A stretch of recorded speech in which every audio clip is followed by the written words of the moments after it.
UG 2025 exam को लेकर students के बीच में क्रिएट हो रखी थी एक पैनिक सिचुएशन इसलिए क्योंकि जब 8 मई को टेंटेटिव डेट बताया गया था कि जब से आपके एग्जाम स्टार्ट होंगे, लेकिन उसके बावजूद भी कोई सिटी इंटीमेशन स्लिप, कोई एडमिट कार्ड या फिर कोई भी ऑफिशियल कंफर्मेशन एनटीए की तरफ से नहीं आया था। और इस वजह से जो स्टूडेंट्स हैं, जो हमारे बच्चे हैं, उनका ध्यान इस बात पर शिफ्ट हो गया था कि ये सारी चीजें किस तरीके से होने वाली है और वो अपनी पढ़ाई पे फोकस नहीं कर पा रहे थे। तो आपके लिए आज एक बहुत बड़ा रिलीफ, एक बहुत बड़ी खुशखबरी कि अब फाइनली आपको पता चल चुका है कि आपका एग्जाम पोस्टपोन हो चुका है और पोस्टपोन कितना हुआ है और कब आपका फाइनली एग्जाम होने वाला है। So hello everyone, welcome to humanities Adda 24/7। और क्या है वो रिलीफ और कौन सी है वो डेट जिस पर अब आपके जो एग्जाम्स हैं वो स्टार्ट होने वाले हैं, फटाफट से बात करते हैं इस बारे में। तो देखिए, एनटीए पर जब इतना ज्यादा प्रेशर बनाया गया कि स्टूडेंट्स काफी ज्यादा परेशान हैं, तो उसके बाद एनटीए ने अभी ऑफिशियली तो कोई नोटिस नहीं निकाला है, लेकिन आप समझ लीजिए कि ऑफिशियली एनटीए ने इस बात को बता जरूर दिया है कि कब अब आपका एग्जाम होने वाला है। तो आज ही टाइम्स ऑफ इंडिया ने एक आर्टिकल को पब्लिश किया है। यहाँ पर जो आप आर्टिकल देख सकते हैं, टाइम्स ऑफ इंडिया की तरफ से एक आर्टिकल आया है और इसको 6 मई को ही रिलीज किया गया है। और ये आर्टिकल क्या कहता है? It says that CUET UG 2025 put off, यानी कि पोस्टपोन हो चुका है, जो कि हाईली एक्सपेक्टेड था। Then exams to begin from May 13 instead of May 8।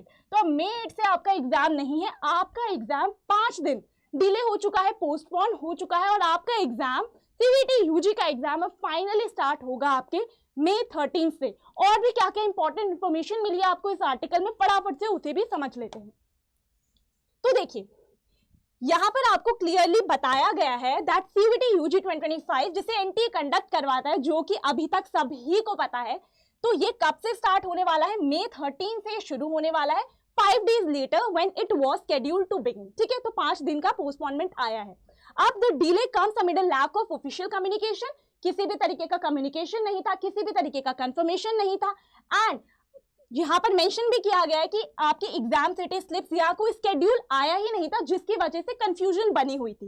लेकिन अब ये कंफ्यूजन हो चुकी है दूर। और यहाँ पर ये भी बताया गया है कि sources said the agency has finalised the new exam dates, यानी कि 13 मई से आपका एग्जाम होना है स्टार्ट।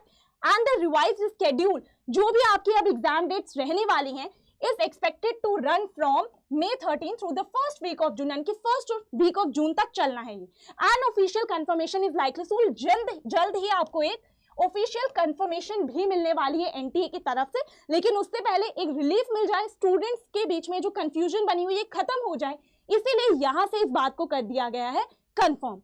ओके, अब जो स्लिप्स हैं, जो आपके एग्जाम सिटी स्लिप्स हैं, जिसको लेकर बच्चे काफी ज्यादा परेशान थे, is expected to be released by Tuesday और वेडनेसडे, यानी कि ट्यूसडे यानी कि आज या कल में आपको आपकी एग्जाम सिटी स्लिप्स देखने को मिल जाएंगी। And these slips will confirm candidates of the city। तो सिटी इंटीमेशन स्लिप से आपको पता चल जाएगा कि आपका एग्जाम कौन सी सिटी में है।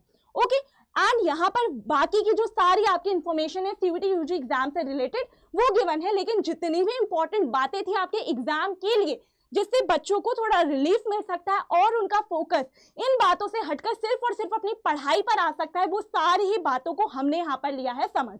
ओके, तो अब आप ये मान लीजिए कि 5 दिन का डिले है, तो आपके 13 मई से एग्जाम स्टार्ट होने। एग्जाम सिटी स्लिप जो है आपकी वो जल्द ही आपको मिलेगी, आपको ऑफिशियल कंफर्मेशन भी एनटीए की वेबसाइट पर मिल जाएगा। तो अब इस चीज को टारगेट लेके चलिए कि 13 मई से भाई एग्जाम स्टार्ट है, सारी बातें दूर कीजिए और सिर्फ अपने रिवीजन पर अब फोकस कीजिए, क्योंकि उसी से आपके एग्जाम क्लियर होना है, उसी से आपका सिलेक्शन होना है। उस टाइम पर ये सारी बातें आपके सिलेक्शन का जो भी आपका जो रिजल्ट होगा उसको चेंज नहीं कर सकती। ठीक है, तो अभी फोकस कीजिए, पढ़ाई कीजिए और May 13 को अब अपनी एग्जाम डेट मानकर चलिए। Thank you so much.